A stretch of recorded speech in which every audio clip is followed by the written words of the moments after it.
12 വർഷമായി കേരളത്തിലെ 133 റവന്യൂ വില്ലേജുകളിലെ ലക്ഷക്കണക്കിന് മനുഷ്യർ സ്വന്തം ഭൂമിയിൽ തന്നെ അനിശ്ചിതത്വത്തിൻ്റെ തടവിലാണ്.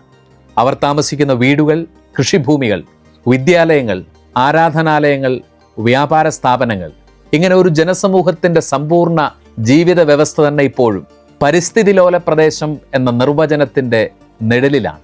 2026 ജൂലൈ 27 കേന്ദ്ര പരിസ്ഥിതി, വനം, കാലാവസ്ഥാ വ്യതിയാന മന്ത്രാലയം പുറത്തിറക്കിയ 7ാമത്തെ കരട് വിജ്ഞാപനവും ഈ അനിശ്ചിതത്വത്തിന് വിരാമമിട്ടിട്ടില്ല. മറിച്ച് കഴിഞ്ഞ 12 വർഷമായി നീണ്ടു നിൽക്കുന്ന ആശങ്കകൾക്കും അവകാശ നിഷേധങ്ങൾക്കും വീണ്ടും 60 ദിവസത്തെ ദീർഘിപ്പിക്കൽ മാത്രമാണ് അത് സമ്മാനിച്ചിരിക്കുന്നത്. പശ്ചിമഘട്ടം ഇന്ത്യയുടെ ഏറ്റവും വിലപ്പെട്ട ജൈവ വൈവിധ്യ സമ്പത്തുകളിൽ ഒന്നാണെന്നതിൽ തർക്കമില്ല. അതിനെ സംരക്ഷിക്കേണ്ടത് ഭരണകൂടത്തിൻ്റെയും സമൂഹത്തിൻ്റെയും ഒരുപോലെ ഉത്തരവാദിത്വമാണ്. എന്നാൽ പരിസ്ഥിതി സംരക്ഷണത്തിൻ്റെ പേരിൽ പതിറ്റാണ്ടുകളായി അവിടെ ജീവിക്കുകയും കൃഷി ചെയ്യുകയും ചെയ്യുന്ന സാധാരണ മനുഷ്യരുടെ അടിസ്ഥാന അവകാശങ്ങൾ അനിശ്ചിതത്വത്തിലാക്കുന്ന സമീപനമാണ് ഇന്ന് ചോദ്യം ചെയ്യപ്പെടേണ്ടത്. ഈ വിവാദത്തിന്റെ തുടക്കം 2010 പരിസ്ഥിതി ശാസ്ത്രജ്ഞനായ മാധവ് ഗാഡ്ഗിൽ സമർപ്പിച്ച റിപ്പോർട്ടിലും തുടർന്ന് 2013 ഡോക്ടർ കസ്തൂരി രംഗൻ അധ്യക്ഷനായ സമിതി സമർപ്പിച്ച റിപ്പോർട്ടിലുമാണ്. പശ്ചിമഘട്ട സംരക്ഷണത്തിനായുള്ള 2 റിപ്പോർട്ടുകളും സമീപനത്തിൽ വ്യത്യസ്തമായിരുന്നെങ്കിലും അവയെ തുടർന്നാണ് 2014 ആദ്യ കരട് വിജ്ഞാപനം പ്രസിദ്ധീകരിക്കപ്പെട്ടത്. ഇതിനുശേഷം അന്തിമ വിജ്ഞാപനം ഇതുവരെ ഉണ്ടായിട്ടില്ല. പകരം കാലാവധി അവസാനിപ്പിക്കുമ്പോഴൊക്കെ പുതിയ കരട് വിജ്ഞാപനങ്ങൾ പുറത്തിറങ്ങുകയാണ്. 7 വിജ്ഞാപനങ്ങൾക്ക് ശേഷവും ജനങ്ങളുടെ ആശങ്കകൾക്ക് വ്യക്തമായ പരിഹാരം കാണാനായിട്ടില്ല. ഭരണകൂടം സമയം നീട്ടിക്കൊണ്ടിരിക്കുമ്പോൾ അതിൻ്റെ പ്രത്യാഘാതങ്ങൾ അനുഭവിക്കുന്നത് മലനിരകളിൽ ജീവിക്കുന്ന സാധാരണ മനുഷ്യരാണ്. പരിസ്ഥിതിയും മനുഷ്യജീവിതവും പരസ്പര വിരുദ്ധങ്ങളല്ല.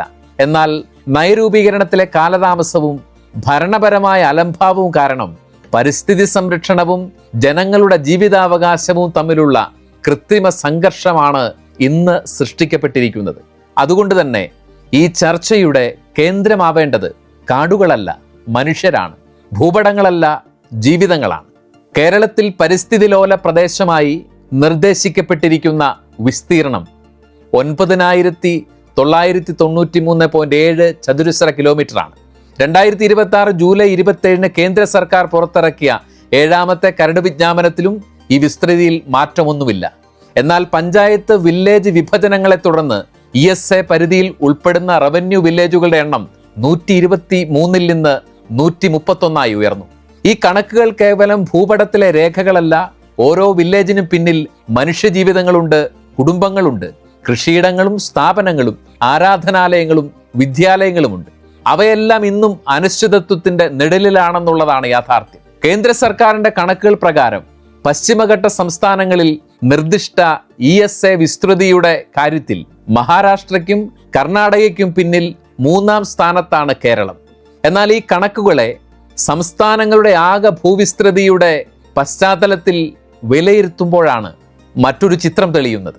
മഹാരാഷ്ട്രയുടെ ആകെ ഭൂവിസ്തൃതി 3,07,713 ചതുരശ്ര കിലോമീറ്ററാണ്. കർണാടകയുടേത് 1,90,791 ചതുരശ്ര കിലോമീറ്റർ. ഇതുമായി താരതമ്യം ചെയ്യുമ്പോൾ കേരളത്തിന്റെ ആകെ ഭൂവിസ്തൃതി 38,863 ചതുരശ്ര കിലോമീറ്റർ മാത്രമാണ്. അതിൽ നിന്നാണ് ജനവാസ മേഖലകളും കൃഷിഭൂമികളും ഉൾപ്പെടുന്ന 9,993.7 ചതുരശ്ര കിലോമീറ്റർ പരിസ്ഥിതി ലോല പ്രദേശമായി നിർദ്ദേശിച്ചിരിക്കുന്നത്. ഇവിടെ മറ്റൊരു താരതമ്യവും ശ്രദ്ധേയമാണ്.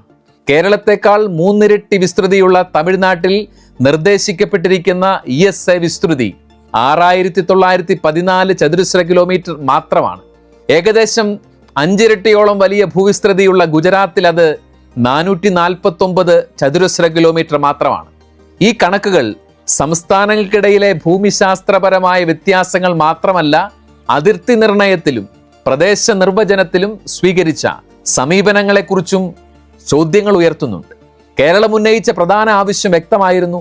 ജനവാസ മേഖലകളും കൃഷിഭൂമികളും തോട്ടങ്ങളും പൂർണ്ണമായി ഒഴിവാക്കി പരിസ്ഥിതി ലോല പ്രദേശത്തിന്റെ വിസ്തൃതി 9,993.7 ചതുരശ്ര കിലോമീറ്ററിൽ നിന്ന് 8,590.69 ചതുരശ്ര കിലോമീറ്ററായി പുനർനിർണയിക്കണമെന്ന്. എന്നാൽ ഈ ആവശ്യം കേന്ദ്ര സർക്കാർ അംഗീകരിച്ചിട്ടില്ല. ESA വിവാദം 12 വർഷം പിന്നിടുമ്പോൾ ഉയരുന്ന ഏറ്റവും പ്രധാനപ്പെട്ട ചോദ്യം ഇതാണ്: ഈ അനിശ്ചിതത്വത്തിന്റെ ഉത്തരവാദി കേന്ദ്ര സർക്കാർ മാത്രമാണോ? കേന്ദ്ര സർക്കാരിന്റെ വിജ്ഞാപനങ്ങൾ തുടർച്ചയായി പ്രതിഷേധങ്ങൾക്ക് ഇടയാക്കിയിട്ടുണ്ടെങ്കിലും കേരളത്തിന്റെ ഭാഗത്തു നിന്നുള്ള ഭരണപരമായ കാലതാമസവും ഈ പ്രതിസന്ധിയെ രൂക്ഷമാക്കിയിട്ടുണ്ട് എന്നുള്ള വിമർശനം ശക്തമാണ്.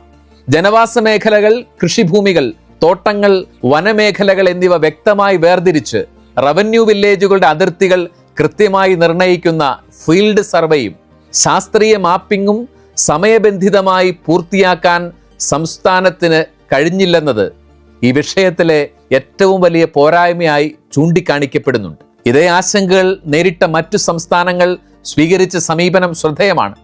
തമിഴ്നാടും ഗോവയും ഉൾപ്പെടെയുള്ള സംസ്ഥാനങ്ങൾ ഉപഗ്രഹ ചിത്രങ്ങൾ, ജിയോസ്പെഷ്യൽ മാപ്പിംഗ്, ഫീൽഡ് സർവേ എന്നിവയുടെ അടിസ്ഥാനത്തിൽ ജനവാസ മേഖലകളും വനമേഖലകളും വ്യക്തമായി വേർതിരിച്ച് കേന്ദ്ര സർക്കാരിന് പുതുക്കിയ വിവരങ്ങൾ സമർപ്പിച്ചു. അതുവഴി മനുഷ്യവാസമുള്ള പ്രദേശങ്ങളെ ESA പരിധിയിൽ നിന്ന് പരമാവധി ഒഴിവാക്കാൻ അവർക്ക് സാധിച്ചിട്ടുമുണ്ട്. കേരളത്തിലും സമാനമായ അവസരങ്ങൾ ഉണ്ടായിരുന്നെങ്കിലും നടപടിക്രമങ്ങളിലെ കാലതാമസവും വിവിധ വകുപ്പുകൾ തമ്മിലുള്ള ഏകോപനമില്ലായ്മയും കാരണം അത് ഫലപ്രദമായി ഉപയോഗിക്കാനായിട്ടില്ല. ജനപ്രതിനിധികൾ, കർഷക സംഘടനകൾ, സഭകൾ, സാമൂഹിക സംഘടനകൾ ഇവയൊക്കെയും ആവർത്തിച്ചുന്നയിച്ച ആശങ്കകൾ ഭരണ നടപടികളായി മാറാൻ വൈകി എന്നുള്ളതാണ് യാഥാർത്ഥ്യം. കേരള കത്തോലിക്ക മെത്രാൻ സമിതി അടുത്തയിടെ ചൂണ്ടിക്കാട്ടിയതും ഇതേ കാര്യമാണ്. റവന്യൂ വില്ലേജുകളുടെ അതിർത്തികൾ ശാസ്ത്രീയമായി പുനർനിർണയിക്കുകയും ഫീൽഡ് സർവേ സമയബന്ധിതമായി പൂർത്തിയാക്കുകയും ചെയ്യുന്നതിലുണ്ടായ വീഴ്ചയാണ് ഇന്നത്തെ പ്രതിസന്ധിയുടെ പ്രധാന കാരണങ്ങളിലൊന്നെന്ന് KCBC വ്യക്തമായി വിലയിരുത്തിയിട്ടുണ്ട്. ഇപ്പോൾ 7ാമത്തെ കരട് വിജ്ഞാപനം പ്രസിദ്ധീകരിച്ചിരിക്കുകയാണ്. കേന്ദ്ര സർക്കാർ സംസ്ഥാനങ്ങൾക്ക് വീണ്ടും അഭിപ്രായങ്ങൾ അറിയിക്കാൻ അവസരം നൽകുന്നുണ്ട്. അതിനാൽ പഴയ എതിർപ്പുകൾ ആവർത്തിക്കുന്നതിൽ മാത്രമല്ല ഇനി പ്രസക്തി. കൃത്യമായ ശാസ്ത്രീയ വിവരണങ്ങൾ, പുതുക്കിയ ഭൂപടങ്ങൾ, തെളിവുകളുടെ അടിസ്ഥാനത്തിലുള്ള നിർദ്ദേശങ്ങൾ, ജനവാസ മേഖലകളുടെ വ്യക്തമായിട്ടുള്ള രേഖപ്പെടുത്തൽ എന്നിവ ഉൾക്കൊള്ളുന്ന സമഗ്രമായ റിപ്പോർട്ട് സംസ്ഥാന സർക്കാർ കേന്ദ്രത്തിന് സമർപ്പിക്കേണ്ടത് അനിവാര്യമാണ്.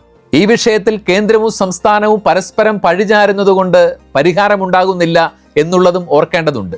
ഭരണപരമായ ഉത്തരവാദിത്തം ഏറ്റെടുത്ത് പരിസ്ഥിതി സംരക്ഷണവും ജനങ്ങളുടെ ജീവിതാവകാശവും ഒരുപോലെ ഉറപ്പാക്കുന്ന പ്രായോഗിക പരിഹാരമാണ് ഇനി നമുക്ക് വേണ്ടത്. കാരണം ഓരോ പുതിയ വിജ്ഞാപനവും ഒരു ഔദ്യോഗിക രേഖ മാത്രമല്ല, മലനിരകളിൽ ജീവിക്കുന്ന ആയിരക്കണക്കിന് കുടുംബങ്ങളുടെ ഭാവിയെ വീണ്ടും അനിശ്ചിതത്വത്തിലേക്ക് തള്ളിവിടുന്ന ഒരു ഓർമ്മപ്പെടുത്തൽ കൂടിയാണ്. പശ്ചിമഘട്ടം തീർച്ചയായും സംരക്ഷിക്കപ്പെടണം. അത് ഇന്ത്യയുടെ ജൈവ വൈവിധ്യത്തിന്റെ അമൂല്യ സമ്പത്താണ്.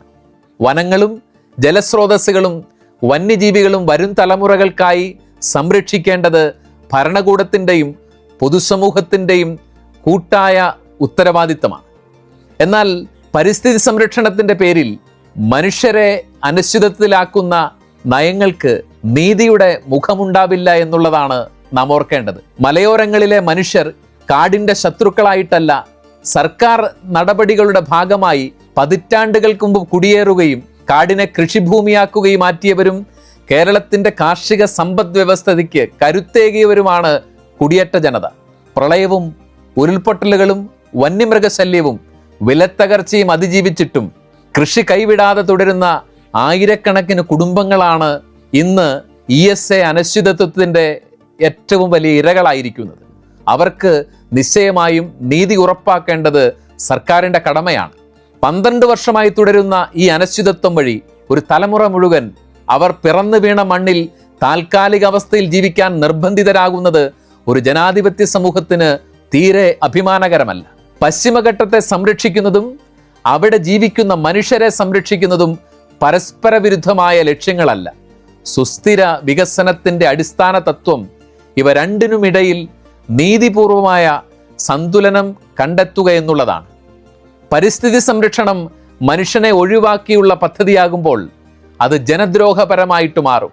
മനുഷ്യന്റെ ആവശ്യങ്ങൾ മാത്രം പരിഗണിച്ച് പ്രകൃതി അവഗണിക്കുമ്പോൾ അത് ഭാവി തലമുറകളോടുള്ള അനീതിയാകും. 12 വർഷവും 7 വിജ്ഞാപനങ്ങളും പിന്നിട്ടിട്ടും ഒരു സ്ഥിര പരിഹാരം കണ്ടെത്താൻ കഴിയാത്തത് നയരൂപീകരണത്തിൻ്റെ പരാജയമാണ്. ഇനിയും പുതിയ വിജ്ഞാപനങ്ങളിലൂടെ സമയം നീട്ടുകയല്ല ഇവിടെ വേണ്ടത്. ജനങ്ങളുടെ ജീവിതവും പ്രകൃതിയുടെ നിലനിൽപ്പും ഒരുപോലെ ഉറപ്പാക്കുന്ന നീതിയുക്തവും ശാസ്ത്രീയവുമായ അന്തിമ തീരുമാനങ്ങളാണ് ജനങ്ങൾ കാത്തിരിക്കുന്നത്. കപട പരിസ്ഥിതി സ്നേഹത്തിൻ്റെ പേരിൽ പതിറ്റാണ്ടുകളായി ജീവിക്കുകയും അധ്വാനിക്കുകയും ചെയ്യുന്ന കൃഷിഭൂമികളിൽ കർഷക ജനതയെ, മലയോര ജനതയെ അന്യരാക്കി അവശേഷിപ്പിക്കുന്നത് കാടത്തമാണ്, തികഞ്ഞ ജനദ്രോഹ പ്രവർത്തികളാണ്. പശ്ചിമഘട്ട മലനിരകളിൽ പണിതുയർത്തിയിട്ടുള്ള റിസോർട്ടുകളും അണക്കെട്ടുകളും വികസിത പ്രദേശങ്ങളിൽ ജീവിക്കുന്ന മനുഷ്യന് അത്യന്താപേക്ഷിതമാണ്. അവിടെ പരിസ്ഥിതിയുടെ വാദങ്ങളൊന്നും അവർ ഉന്നയിക്കുന്നുമില്ല. അങ്ങനെയെങ്കിൽ കൃഷി ചെയ്യുന്നത് മാത്രം പരിസ്ഥിതിക്കെതിരെയുള്ള മഹാപരാധമായി കൊട്ടിഘോഷിക്കുകയും അവിടെയുള്ള മനുഷ്യരെ പതിറ്റാണ്ടുകളായി അവഗണിക്കുകയും ചെയ്യുന്നത് പരിഷ്കൃത സമൂഹത്തിന് അംഗീകരിക്കാനാവാത്ത യാഥാർത്ഥ്യമാണ് എന്നുകൂടി ഓർമ്മിപ്പിക്കാൻ ആഗ്രഹിക്കുന്നു.